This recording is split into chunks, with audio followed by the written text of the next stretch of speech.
আমরা কোরআন সুন্নাহ ভিত্তিক আল্লামা রিজভী শাহ হুজুর কিবলা ও কাবা রাদিয়াল্লাহু তাআলা আনহু যে শিক্ষা আমাদেরকে দিয়েছেন, সেই শিক্ষার মধ্যে কোনো ত্রুটি, কোনো ধরনের গলত আমরা এখন পর্যন্ত পাইনি। কারণ তিনার শিক্ষাটাই ছিল দয়াল নবীজির সুন্নাহ মোতাবেক। আর দয়াল নবীজির সুন্নাহর মোতাবেক তিনি শিক্ষা দিতে গিয়ে তিনি একবার দুইবার এইভাবে 13 বারের মতো বাতিলপন্থীদের কাছে আঘাতপ্রাপ্ত হয়েছে, এটা আপনারা জানেন। আমার মহান মসজিদ সম্পর্কে আপনাদেরকে আর কি ধরনের পরিচয় আমি দেব? যিনি সুন্নিয়তের রাহবার ছিল, কোনো রেজবির দল, তখন তারা সুন্নি বলতো না, রেজবির দল বলতো। তো এখন সেই রেজবি শাহ হুজুর কিবলা কেমন ধরনের লোক ছিলেন? তিনি সুন্নতকে প্রচার ও প্রকাশ করতে গিয়ে কোনো সময় কোনো বাতিলের সাথে আপোষ করেননি। আম্মা বা'দ ফাআউযু বিল্লাহি মিনাশ শাইতানির রাজীম। বিসমিল্লাহির রহমানির রহিম। ওমা আরসালনাকা ইল্লা রাহমাতাল লিল আলামিন। আয়াতুল আখির। আসসালাতু ওয়াসসালামু আলাইকা সাইয়্যিদি ইয়া রাসূলুল্লাহ। আসসালাতু ওয়াসসালামু আলাইকা সাইয়্যিদি ইয়া হাবিবাল্লাহ। আসসালাতু ওয়াসসালামু আলাইকা সাইয়্যিদি ইয়া শাফিয়াল মুজনিবিন। আসসালাতু ওয়াসসালামু আলাইকা সাইয়্যিদি ইয়া রাহমাতাল লিল আলামিন। লা ইলাহা ইল্লাল্লাহ মুহাম্মাদুর রাসূলুল্লাহ সাল্লাল্লাহু আলাইহি ওয়াসাল্লাম। সম্মানিত আশিক রাসূল ও আশিক ওলি তরিকতপন্থী ভাই ও বাবারা, যারা দেশে এবং বিদেশে যে যেখান থেকে শুনছেন অথবা দেখছেন, সকল ইমানদার বাবা ভাইদের প্রতি, ইমানদার বাবা বোনদের প্রতি আমার আন্তরিক সালাম ও মোবারকবাদ। আসসালামু আলাইকুম ওয়া রাহমাতুল্লাহি ওয়া বারাকাতুহু। আজকে আমাদের সুন্নিয়তের প্রচার ও প্রকাশের খেদমতে যারা দিনে রাত্রে মিডিয়া নিয়ে কাজ করেন, আমাদের তরিকতপন্থী ভাই আশিক রাসূল জনাব মোহাম্মদ উজ্জ্বল রিজভী সাহেব, তিনি এসেছে আমাদের খাবারের বরকত, আমরা যে আহার করি, খাবার খাই, সেই খাবারের বরকত সম্পর্কে একটু আলোচনা করার জন্য। কিভাবে খাবার খেলে বরকত হবে এবং আল্লাহ রাসূল সাল্লাল্লাহু তাআলা আলাইহি সাল্লাম তিনি আমাদেরকে কিভাবে খাবার গ্রহণ করার জন্য শিক্ষা দিয়েছেন, কিভাবে খাবার গ্রহণ করব সেই শিক্ষা দিয়েছেন, সেই পদ্ধতি জানার জন্য তিনি আমাকে প্রশ্ন করেছে। সেই লক্ষ্যে আমি আপনাদের কাছে আজকে এসেছি। আমি আপনাদের কাছে অনুরোধ করব, অল্প সময় কথা বলবো, কারণ খাবারের আদব, খাবারের সুন্নাহ সম্পর্কে যদি আলোচনা করি ঘন্টার ঘন্টা করা যাবে। তবে আমরা ঘন্টার ঘন্টা আলোচনা নয়, অল্প সময় আমাদের বেসিক আলোচনাটা আপনাদেরকে দেব, যে আলোচনার দ্বারা আপনারা খাবার গ্রহণ করা সম্পর্কে সুন্নতি পন্থাগুলো আপনারা জানতে পারেন এবং মানতে পারেন। যাই হোক, সেই ব্যাপারে আমি আপনাদের কাছে আলোকপাত করতে চাই। আপনারা জানেন, আমরা রিজভিয়া দরবার শরীফ আল্লামা গাজী আকবর আলী রিজভী শাহ হুজুর কিবলা ও কাবা রাদিয়াল্লাহু তাআলা আনহুর মাসলাক অনুযায়ী কোরআন সুন্নাহ ভিত্তিক আমার মহান মসজিদ আমাদেরকে সেই সুশিক্ষা দীক্ষা, দয়াল নবীজির আদর্শ মুবারক এবং সাহাবায়ে কেরামের অনুসরণ অনুকরণ আমাদেরকে শিক্ষা দিয়েছেন, যেটা আমাদের ইমানি জিন্দেগি এবং ইমানি বন্দেগি।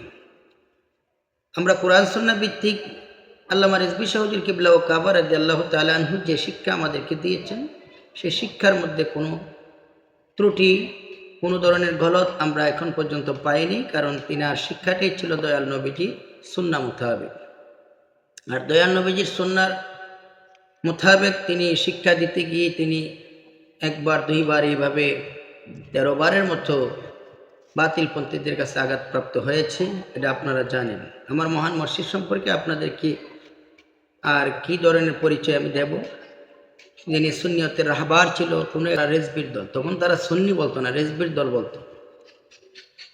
তো এখন সেই রেজবি শাহ হুজুর কিবলা কেমন ধরনের লোক ছিলেন? তিনি সুন্নতকে প্রচার ও প্রকাশ করতে গিয়ে কোনো সময় কোনো বাতিলের সাথে আপোষ করেননি।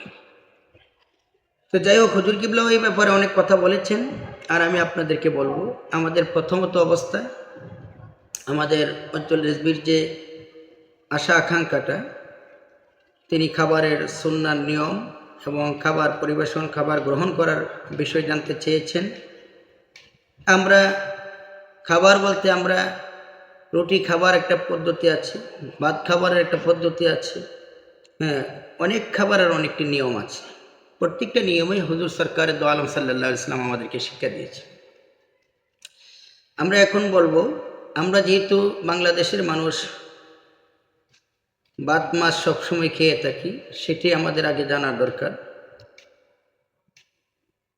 আমাদের রেজবিয়া দরবার কর্তৃক যে সুশিক্ষা আমরা পেয়েছি, সেটা হচ্ছে মাটির পাত্রে খানা খাওয়া, মাটির পাত্রে খাবার গ্রহণ করা, মাটির পাত্রে পানি পান করা। এখানে আপনারা জানেন মাটির পাত্র, যেটাকে আমরা সাংকি বলি, মাটির পাত্রে খাবার খাওয়া এবং পানি পান করা, অর্থাৎ মাটির গ্লাস, মাটির পাত্রে বা বাটি পানি পান করা সরকার মদিনা হুজুর সাল্লাল্লাহু তাআলা আলাইহি সাল্লামের সুন্নত। এবং এই সুন্নত যদি কেউ পালন করে, রাসূল পাকের ইত্তেবা হলো, সুন্নত মোতাবেক খাবার হলো, এবং তার ব্যক্তিগত উপকারও হবে। যেমন এটি স্বাস্থ্যের জন্য উপকারী, মাটির পাত্রে খাবার খাওয়াটা স্বাস্থ্যের জন্য উপকারী। মাটির পাত্রে খাবার রাখলে অথবা পানি রাখলে শয়তান থেকে সেই খাবারটা নিরাপদ থাকে। শয়তানের যে একটা অশ্রু আছে, শয়তানের যে একটা কুনজর, সেটা মাটির পাত্রের খাবারের মধ্যে, মাটির পাত্রের পানির মধ্যে শয়তান এই ধরনের কুনজর দিতে পারে না। সেই খাবারটা শয়তান থেকে নিরাপদ, নিরাপদ থাকে বা নিরাপদ পাওয়া যায়। এমনকি তা হজম শক্তির জন্য খুব সহায়ক। মাটির পাত্রে খাবার খাওয়াটা, মাটির পাত্রে পানি পান করাটা, হজম শক্তির জন্য খুবই সহায়তা করে, বিভিন্ন রোগ দেহ থেকে প্রতিরোধ করে, ক্যান্সার রোগ থেকেও রক্ষা পাওয়া যায়, ইত্যাদি আরও অনেক উপকার রয়েছে, যেগুলো বিস্তারিত আমি প্রথমেই বলেছি। যদি মাটির পাত্রে সুন্নতি মোতাবেক খাবার খাওয়ার বরকত যদি আমরা আলোচনা করি, তে ঘন্টার ঘন্টা করা যায়। আমি বেসিক যে কয়েকটি বলছি, মানুষের দেহের রোগ প্রতিরোধ করার যে একটা ক্ষমতা, সেটা মাটির পাত্রের খাবারের দ্বারাই তৈরি হয়, সচ্ছল থাকে এবং দেহের বিভিন্ন রোগকে প্রতিরোধ করে।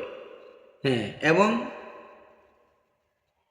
এমবিবিএস ডাক্তারগণ সেই সুন্নত খাবারকে গবেষণা করে তারা বলছে, ক্যান্সার রোগ থেকে যদি কেউ বাঁচতে চায়, সেজন্য মাটির পাত্রে খাবার খায়। এখন আপনারা বোঝেন, সুন্নত মোতাবেক আমরা যদি চলি, আমরা যদি খাবারগুলা গ্রহণ করি, তাহলে একদিক দিয়ে রাসূল পাকের ইত্তেবাও হলো, অপরদিকে আমাদের শরীরটা বিভিন্ন ধরনের রোগ থেকে আমরা নিরাপদ পাইলাম। এই লক্ষ্যে আমরা যেন সকলেই মাটির পাত্রে খাবার খাই, চেষ্টা করব। আমরা তো খাই, এবং আপনারা যারা আছেন মাটির পাত্রে খাবার এবং পানি খাওয়ার জন্য চেষ্টা করব। ইতিমধ্যে আমরা আরেকটি কথা বলবো, সেখানে আমি দু একটি দলিল দেব, দলিলে আমরা পড়ে যাচ্ছি। আমরা অনেক সময় স্টিলের গ্লাস ব্যবহার করি। স্টিল বলতে স্টিলের গ্লাস, অধিকাংশ ফ্যামিলিকে জিজ্ঞাসা করলে তারা বলে বাচ্চারা ভেঙে ফেলে, বিদায় স্টিলের গ্লাস ব্যবহার করে। আচ্ছা, বাচ্চারা ভেঙে ফেলে, একটা গ্লাস কত টাকাই দাম, একটি সুন্নতকে জিন্দা করার জন্য, একটি সুন্নতকে পালন করার জন্য লক্ষ লক্ষ এমনকি কোটি টাকার জায়গাও আল্লাহর রাস্তায় দান করে একটি সুন্নত জিন্দা করার জন্য, মসজিদ করার জন্য।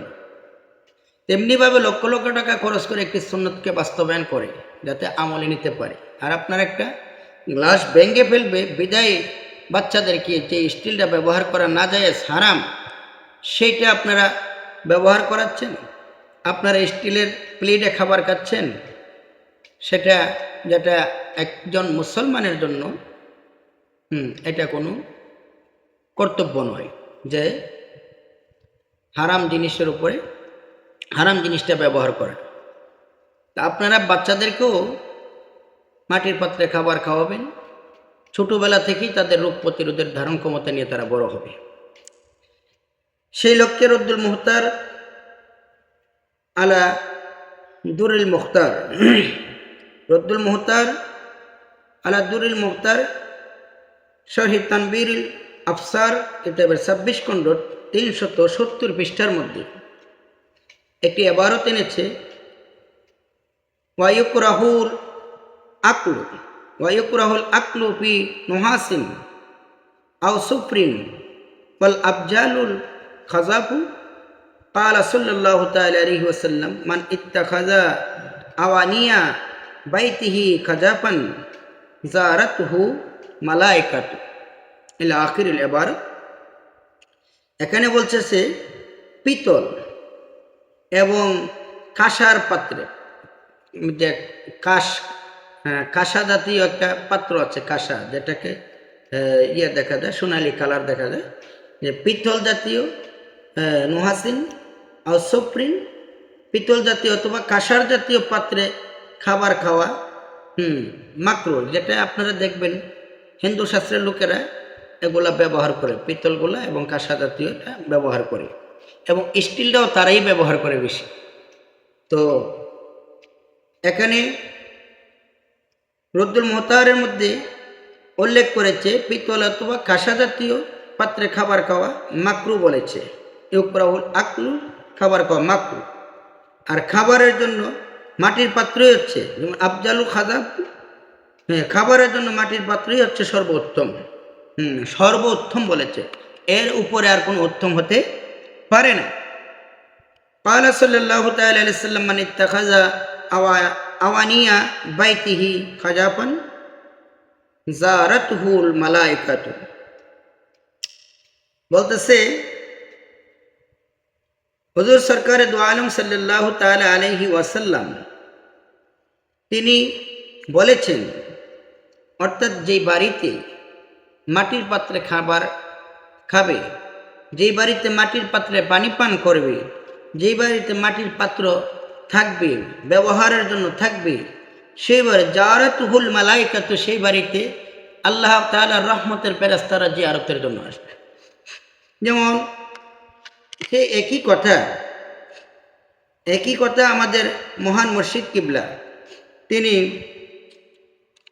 বহু আগে 1985 সনে তিনি আদাবুল আজান তৃতীয় খণ্ড একটি কিতাব রচনা করেছিলেন। সেই কিতাবের 21 পৃষ্ঠা 35 নম্বর বাণীতে তিনি লেখেন, মাটির পাত্রে খানা খাওয়া ও পানি পান করা উত্তম, কেননা তাহাতে খরচ অল্প এবং তাকাব্বুরি নাই। হাদিস শরীফে আসিয়াছে, যে বাড়িতে মাটির বর্তন বাসনপত্র থাকে সে বাড়িতে ফেরেশতা জিয়ারতের জন্য আসে।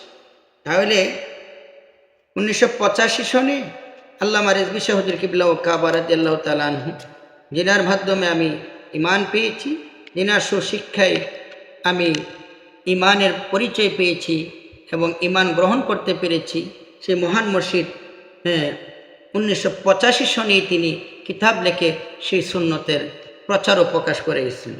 আজকে আমি নতুন কিছু বলার কিছু নাই নতুন করে। সেখানে আল মুজামুল কবির তাবরানী শরীফ, আল মুজামুল কবিরের তাবরানী শরীফের 17তম খণ্ড 470 পৃষ্ঠা, হাদিস নম্বর হচ্ছে 20,056 নং হাদিস, 20,056 নং হাদিস। সেখানে একই কথা বলেছেন, যেই বাড়িতে মাটির পাত্রে খানা খাবে, মাটির পাত্রে পানি পান করবে অর্থাৎ যেই বাড়িতে মাটির পাত্রগুলো ব্যবহারে থাকবে ওই বাড়িতে আল্লাহর রহমতের ফেরেশতারা জিয়ারতের জন্য আসবে। এবং দারিমে শরীফে আর একটু কথা বলেছেন, আত-তাওরু মিনাত তিন ইনাউ ইয়াশরাবু ফীহি, আত-তাওরু মিনাত তিন ইনাউন ইয়াশরাবু ফীহি। তাউর বলতে এখানে তাওরও মাটির পাত্রকে বোঝাচ্ছে, মাটির পাত্র পান করা সম্পর্কে বলছে। মাটির পাত্রে পান করা এটা সুন্নত এবং